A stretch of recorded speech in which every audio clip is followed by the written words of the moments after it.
Бразилийн худалдааны төвүүд болон эмнэлгүүдэд төр хугацаагаар Санта Клаус болсныхоо дараа өмсгөлөө тайлсан өвлийн өвгөд өчигдөр Бразилийн Рио де Жанейро дахь Итали ресторанд цуглжээ.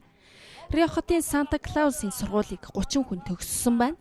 Зөвхөн өөрсдөд нь зориулан бэлтгэсэн спагеттиг идэх зураа Санта нар энэ оны хамгийн сүүлчийн зуул сарын баярын дугаад болжээ. Санта Клаусууд маш их эрч хүч алдсан учраас алдсан эрч хүчийг нь эргэн өгөхийн тулд тэдэнд зориулж энэ пастаг хийсэн. Хүүхдүүд арьс өнгөний ялгааг мэддэггүй. Тэдний зарим нь намайг яагаад хар байгаа юм бэ гэж асуудаг. Би тэдэнд зөндөө олон янданд орохоор ийм болдог гэж хариулдаг.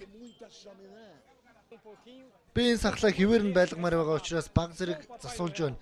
Би Санта Клаус учраас сахалгүй байж чадахгүй. Сахал маань намайг аз жаргалтай болгодог гэхэд болно доо. Бразилд 22 жилийн өмнө Санта Клаусын сургууль байгуулагдсан бөгөөд Санта нарт дуулж хөгжилдөх уран гимнастик нүүрний хувирал зэргийг заадаг байна. Санта нар 40 хоногт 3500 орчим доллар олдог бөгөөд олсон мөнгөнийхөө тодорхой хувийг сургуульдаа өгдөг.